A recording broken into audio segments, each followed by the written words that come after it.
We continue now at the top of Daf Gimel Amud Aleph in Meseches Shabbos. This is Meseches Shabbos Daf 3a.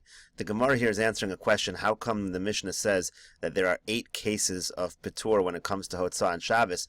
Shouldn't we come to either a total of 12 or a total of 16? So first, the Gemara rejects the following types of patur: Bava dereisha, patur umutter lo katani.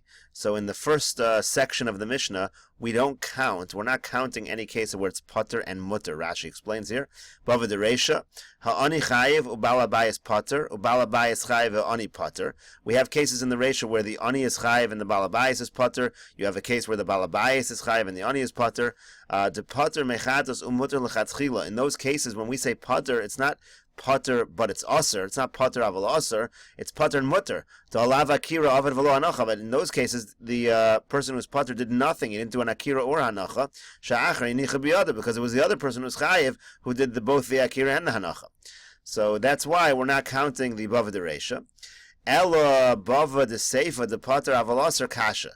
But the problem is, the kasha that we're going to have is, what about in a situation where it's patur aval aser? In those cases, you're going to have to account for why we don't count those as cases of patur.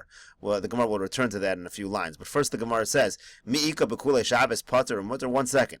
Is there such a thing as patur umutter when it comes to Hilchas Shabbos? Generally speaking, anytime it says patur, it means patur aval aser. V'amar Shmuel, but Shmuel said, Kol paturei de Shabbos patur aval aser. Anytime it says by Shabbos that you're patur, it means patur aval aser. Bar mehani tzalos, the patur umutter, except for the following 3 cases, which are patur umutter, the only exceptions. Tzeidas tzavi, capturing a deer. B'tzeidas nachash, capturing a nachash. Umapis morsa, and if you let's say a person has some kind of a blister and he pops it, so in those cases it's patur umutter. But all the other cases are really patur aval aser. Rashi over here says that kulu b'perak Rabbi Elazar omer ha'oreg b'seifa v'has mefarsh tamayu minole b'ud patur umutter. All these cases are going to be explained later on why they are patur and mutter. But in any case, we see there's only 3 cases that are patur and mutter. You don't have such a thing as a patur and mutter, generally speaking. So the Gemara answers instead, Ki itzrich leila Shmuel, peturei, rather the Gemara answers this question as follows, Ki itzrich leila Shmuel, peturei de ka'avid maisa. When Shmuel said there are only 3 cases of patur and mutter, that was when you had a situation where you were doing a maisa. Peturei de lo ka'avid maisa, but when it was some kind of a patur where you did nothing, ikatuva, there's plenty of situations where it's patur and mutter, meaning in this case, the person who is patur, whether it be the yani, whether it be the balabais, is not doing anything. If you're not doing anything, it's obvious that the Mishnah can use the term patur, and it means patur and mutter. Shmuel was simply saying there are only 3 cases where you're doing something, and it is patur and mutter. But in any case, the Gemara now returns to its question, mikol makam, nevertheless, tarti sari havyan. So why don't we list the other paturs in the Mishnah and count it as 12? Because there are some other paturs in the Mishnah which there is a patur aval aser. So the Gemara answers, Paturei de'asi behuli de'chiyav chatas kachashiv. We're only counting cases of patur where it could potentially have been chiyav, a chiyav chatas. De'lo asi behuli de'chiyav chatas lo kachashiv. But if it was no potential even for a chiyav chatas, we do not count it. Rashi here explains this. Peturei de'asu b'huli de'chiyav chatas as follows: Kegon akiras. Any situation where an individual, whether it be the balabais or the ani, did the akira and not the hanacha, that we count. Shein tchilas hamalacha, that's the beginning of the malacha. Deikal amigzar deal magamar la. Maybe there's a gzeira that maybe you're going to finish the malacha. Aval hanachas lo matzi lemesi lidei chiyav chatas tolek akira gabihai. When it comes to hanacha, we're not counting that. The arba de katani bechol chad tarti de chiyuva, the akira de petura de tarti ninu. So now, if you do the math, it comes out you have 2 cases of chiyuv. That's the arba. The 4 in the beginning of the Mishnah is 2 cases of chiyuv, and then there's also any case where you did an akira in your patur, which are 2.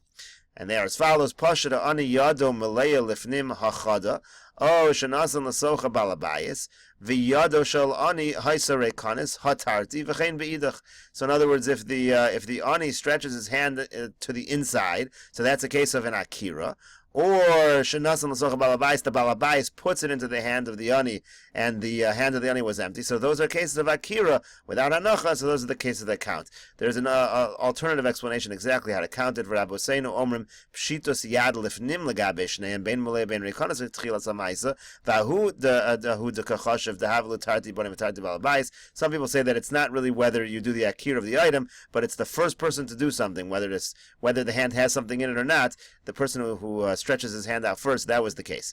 Kol chiv patur Meseches Shabbos bechatas chayav v'shogeg. Anytime we talk about chiv and patur in Meseches Shabbos, Rashi points out it's always chayav v'chatas when you do it b'shogeg. Okay, so the Gemara now continues. It said in the Mishna, Shnei and patur, and you can have situations where they're both patur. So the Gemara says, what are you talking about? Well, how could they both be patur if, in the end, through the combination of their efforts, a malacha was done? So the Gemara answers, Tanya Rebbe Omer. We learned in a brayso that Rebbe says as follows: Me'am ha'aretz ba'asosa. We learn out from the word ba'asosa. Ha'osa es kula v'lo ha'osa es miktsasa. The halacha is a person's only chayav a carbon chatas. This pasuk is by carbon chatas. If one person does the entire malacha, not if you only do part of it. Yachid v'asa osa chayav. If an individual does it, he is chayav. Shnayim v'asa osa patur. And if two people do it in combination, together with both of their efforts, they are patur. Itmar Nami was taught as follows, as well as follows. Amar Bechia Bar Gamda Nizr Kami Pi Chabura v'Amru. Rav Chia Bar Gamda said that the Chabura got together and they said the following chiddush: Ba'aso so yochid shasa chayev, shnayim shasua patur. And halach is one person does it as chayev, two people do it, and they are patur. So that's why in this case you can have a situation where both individuals, if neither one does the whole malacha, they are both going to be patur. Gemara now asks a question at the two dots. Boy mine Rav me Rebbe. Rav asked Rebbe the following question: Hitinu chavero ochlin umashkin v'otzian l'chutz. Let's say somebody's friend loaded him up with food and drink, and then that person carried it out. So in this case, it's kind of similar here, because it seems like you have one person doing the akira, loading up onto the person that loading up the bundles, the burden, and the other person now seems to do the hanacha. But we could say as follows: Ma, what's the halacha? Akiras gufo kakiras chayfetz mimakomo dami mechayev. Maybe we can say that even though he didn't put it onto his body, he didn't load the burden, but when he uproots his body, when he starts to move, that's an akira. And maybe that makes him maybe that makes it that he's doing both the akira and the hanach and he's chayev. Oh, Dilmer, maybe low. Maybe we don't say that. We say that it's similar to the case of a person's hand, that if one person puts it into another person's hand, that's the akira, and then the drawing of the hand out into the other rishus is just a hanacha. So Amarle setem chayiv, no, he is chayiv in that case. Ve'eno dome liyado. Don't compare it to the case of the hand in the Mishnah. My time, what's the reason? Gufo nayich, yado lo nayich. Because a person's body is considered to be at rest. And therefore, when the body starts to move, that's considered to be an akira. But when it comes to a person's hand, when a person stretches his hand into another rishus, that's not considered at rest. And therefore, when the other individual puts it into the hand, that becomes the akira. And the drawing it out into the other rishus, that is taking a hand that was never at rest and putting it to rest. And so therefore, that's considered only a hanacha, not an akira and a hanacha. That is the end of Daf Gimel Amud Aleph, and we will continue in the next video with Daf Gimel Amud Beis.